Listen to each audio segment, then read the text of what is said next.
Jackpot. Yan, jackpot. Parang meron ditong energy na naka-jackpot daw siya sa'yo. Pero for some reason, medyo iba yung nakikita kong energy. It's something here na bluish, grayish kind of energy wherein parang may mali dito. Let us see.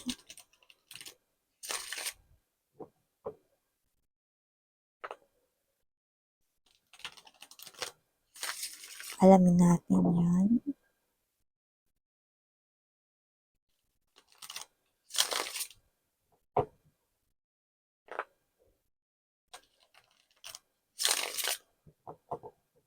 Okay.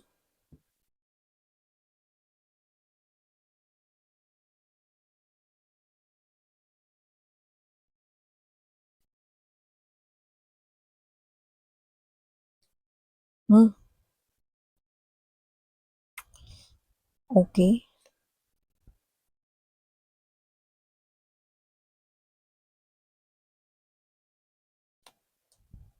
Hmm.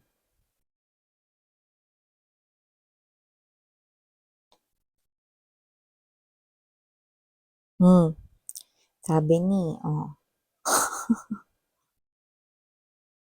wala ka namang sinabi, miss yan. Anong sabi na? Syempre mamaya ko na sasabihin sa inyo, mga babes, no? Waitings lang muna kayo dyan.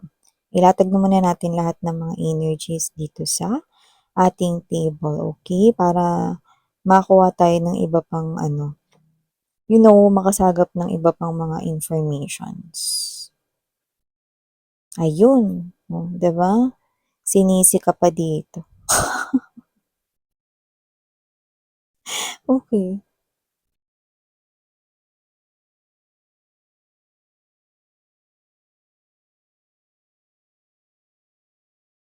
Okay, so bago tayo magsimula at pag-usapan ito mga babes, no, batiin ko muna po ang everyone ng hi and hello sa mga new viewers.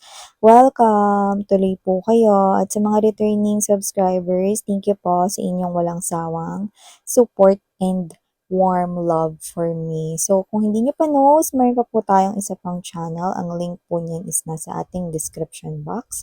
Yan, no. Meron din po dong mga daily collective readings na pwede ninyong tambayan, no? Or panoorin, pakinggan. Pero just take only what resonates. Okay? And also, we do not have any gender right here. So, babae, lalaki, LGBT, lahat po kayo welcome. Pwede nyo rin pong i-flip yung mga roles kung gusto ninyo since this is general reading. And at the end of the day, of course naman, you have your free will na free mo namang gamitin, no? Or you have the freedom to use it, no, or not. Okay? So, yeah. So, timeless din po ito. So, ibig sabihin, pwedeng tapos na to sa iba, nangyari na. Sa iba naman, nangyayari ngayon in the present moment. At sa iba naman ay dehins pa or hindi pa, pero mangyayari pa lang sa kanilang future. So, nakikita ko dito, you're dealing here with someone na tao naman siya, pero nag embody siya ng energy ng linta. With the Three of Cups energy right here, no? Seven of Swords energy. And there's this Six of Wands over here. And there's this Page of Swords. And the strong Seven of Wands. You know, I just heard follow. Yes! Kung sino man tong energy na to, no, lumalabas po siya rito bilang friend mo or already in your life, no? This person here appears to be always nice to you. Mabait siya sa'yo. This person here is someone who appears to be na close sa'yo. Yan, no? So, nakita ko rito, no, na close siya sa'yo, pero hindi ko sinabing close kayo. Yan. So, nakita ko dito mga babes na kung sino man siya, pwedeng matagal mo na siyang friend, like pagkabata mo pa lang. Iba naman doesn't have to be in childhood pa lang kayo, friend na kayo. Na iba naman parang naging friend mo lang siya, no? Siguro nung kamakailan lang, baka nung bagong pasok ka sa work, or baka nung pagka-graduate mo ng college, or mga ganun, no? And then this person here, kasi nakita ko dito that with the observant mode, this person here, kaya siya rito nakapagkaibigan sa'yo Kasi na-observe niya rito na lahat ng mga ginagawa mo ay papunta sa pagkapanalo. In short, lahat ng mga ginagawa mo parang tama yung mga decisions mo, tama yung mga plano mo, no, ano man yan, no, nasusubaybayan ka niya, yun yung observant mode, no? And what we heard earlier is follow, okay? Which means, kaya kanya rito sinusundan, kaya kanya rito, ano, kumu-close siya sa'yo, okay? Um, Meron siya ritong gustong mangyari, you know? Kasi alam niya na may mahihita siya rito sa'yo, may mapapala, ganun, no? So, sinusundan niya rito, no, ang bawat galaw mo, no? Pero itatama ko lang yon para mas malinaw. Kasi, di ba yung iba, ginagawa natin silang model para ma-inspire tayo to do more, to work hard, no? Lalo na yung mga successful sa kanilang life, mapa sportsman yan, no? Mapa career, mapa job, no? Or whatever, no? Meron tayong mga parang gustong role model, no? So, ikaw mga babes, no? Hindi ka niya role model dito, okay? Ikaw mismo ang kanya rito 'no, sinusundan ka niya rito 'no, dahil itong person na 'to 'no, is kung ano yung mga ginagawa mo, ibig sabihin successful yun lahat, nagiging matagumpay 'no, ganito yan, okey? Kung matagal mo na siyang kasama at kaklase mo pa siya noon 'no, parang kapag kasama ka nila sa kanilang project or kagrupo ka nila, laging mataas yung grades nila, lalo na 'pag ikaw yung nagiging leader, example lang yun 'no. Or yung iba naman dito na parang, 'pag kayo yung kanila rito na parang, nakakasama 'no, parang yung mga problema na na mai-encounter nila sa isang, trabaho or whatever 'no, is nalulusutan nila 'no, kasi madiskarte ka, matalino ka, maalam ka 'no. Gano'n yung nakikita ko rito. This person here, thinks that you are a smart or intelligent individual. That's why he or she is nakikipag-close sa'yo at medyo matagal-tagal na rin siyang ganyan.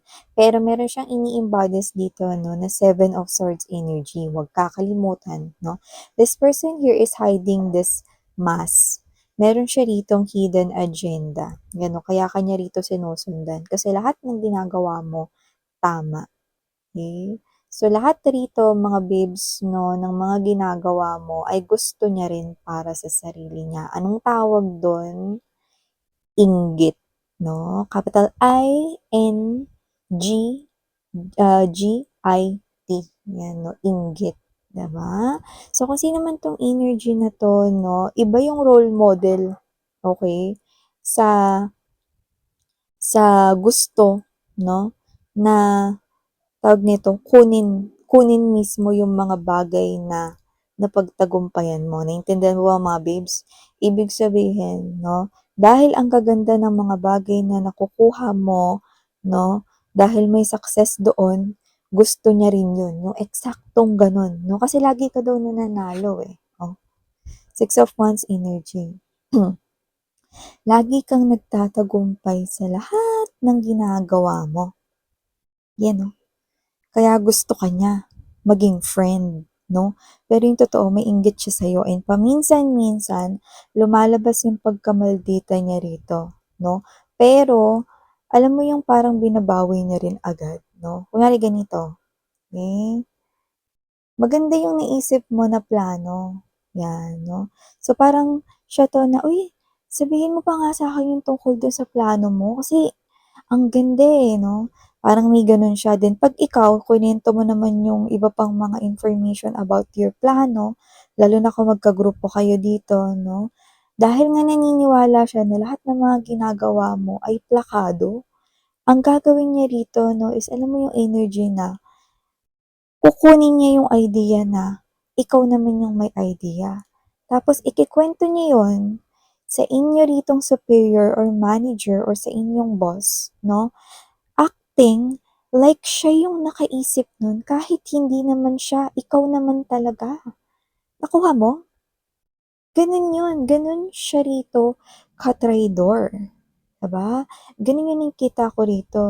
Eh, and then parang siya 'to na, "Ay pasensya ka na, hindi ko naman sinabi, na-excite lang kasi ako kaya lang hindi ko," yun nga parang hindi niya binanggit na sa'yo talaga nanggaling yun kaya nagmukha na parang sa kanya nanggaling.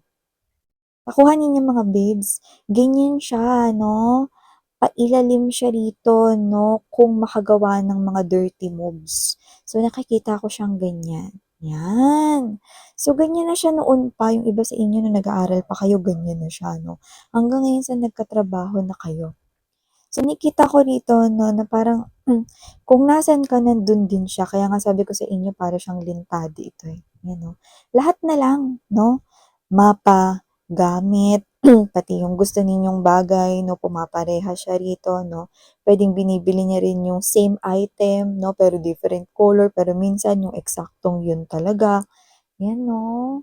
So lahat 'no, lahat dito ng ginagawa mo sinusundan niya rito 'no, at ito na, yung mga babes 'no, hindi ka naman slow sa nakikita ko rito 'no. Nakikita ko rito na napapansin mo rin na ganyan siya.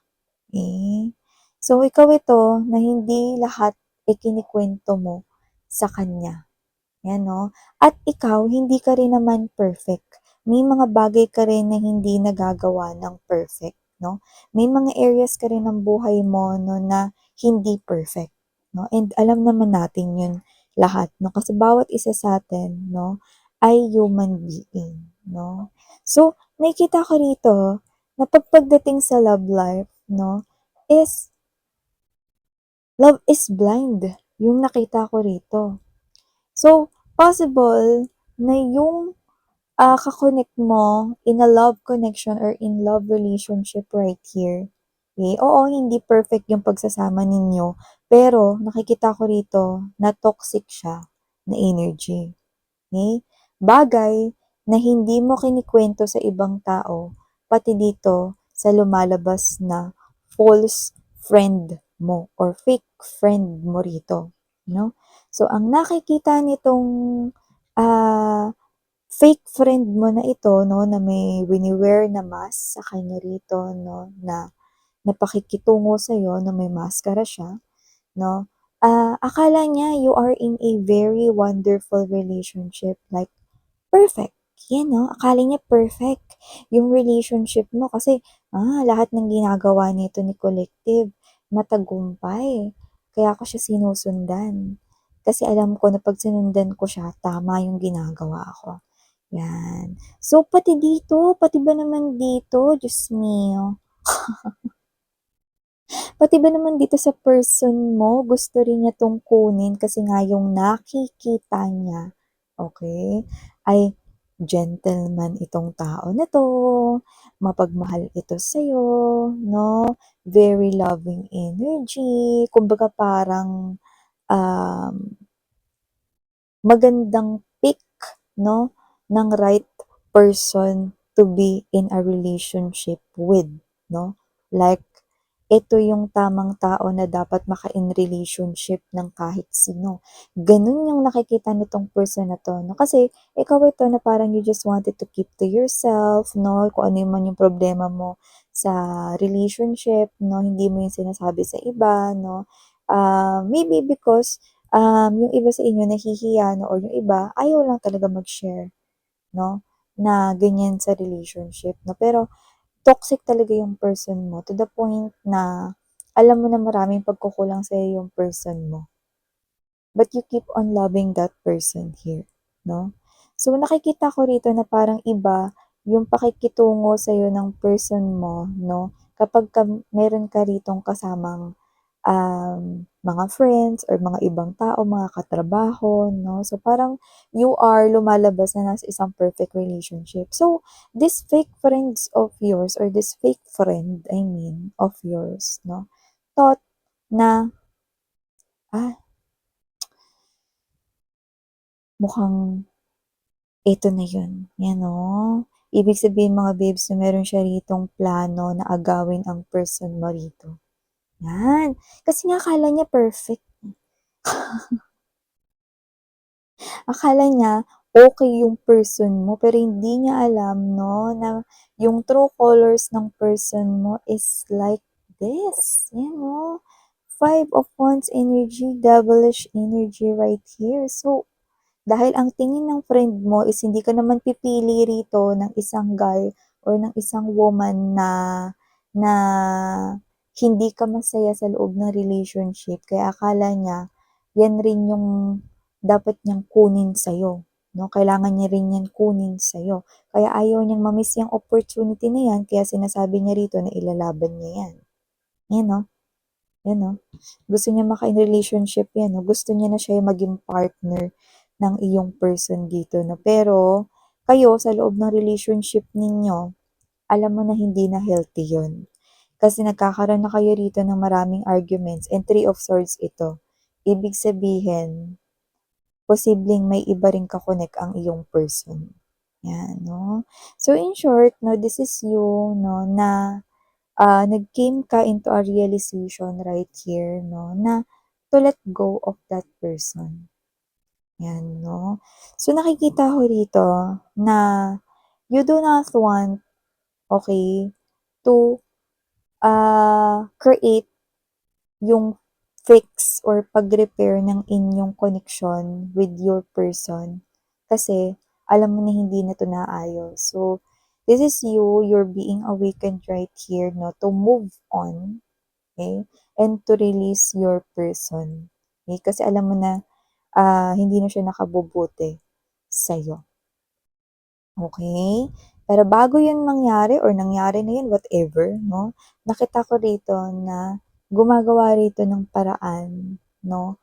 Etong fake friend mo na agawin, no? So, gumastos pa siya rito, na nakita ko rito, naglabas siya ng pera, no? Para magpaganda, magpa-reband ng hair, or magpaguluta, mga ganyan, no? Or bumili ng mga bagong clothes or makeup, no? So, nakita ko dito na inakit niya yung friend mo, no? Tahimik ka lang kasi sa iyong love life, no? So, nakita ko rito na posibleng hindi mo rin naman sinabi dito sa fake friend mo na to, no? Kahit na lumalabas pa na dikit siya ng dikit sa'yo, na parang linta, no? Hindi mo sinabi na break na kayo or hiwalay na kayo ng iyong person. Okay? So, siya ito nagpupursige na agawin yung person mo, no, or whatever, no. So, wala siya kamalay-malay dito, no, na ang kadil niya ay mali sa inaakala niya. Yan, nakakaloka dito, no. Kasi with the Four of Swords energy, Lovers card, Five of Pentacles energy, and Five of Swords. Sabi ko nga sa inyo, sinisip pa kayo nitong fake friend nyo na to, no? Kasi natuklasan niya rito, mga babes, no, na pareho silang tamad ng person na ito, no? So, akala niya, this person here is someone responsible, someone na may malaking ipon sa bank, no? Mukhang kagalang-galang or whatever, no?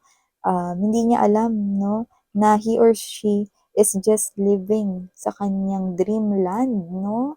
To the point na mali yung person, akala niya, no?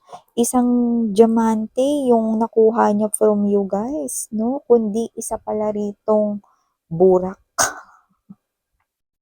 isa palang putik. You know, so nakita ko rito hindi rin magtatagal ng kanilang relasyon kasi nakikita ko rito, no, na hindi magwo-work, okay, ang kanilang relationship. Although nagmamatch ang kanilang energy, no,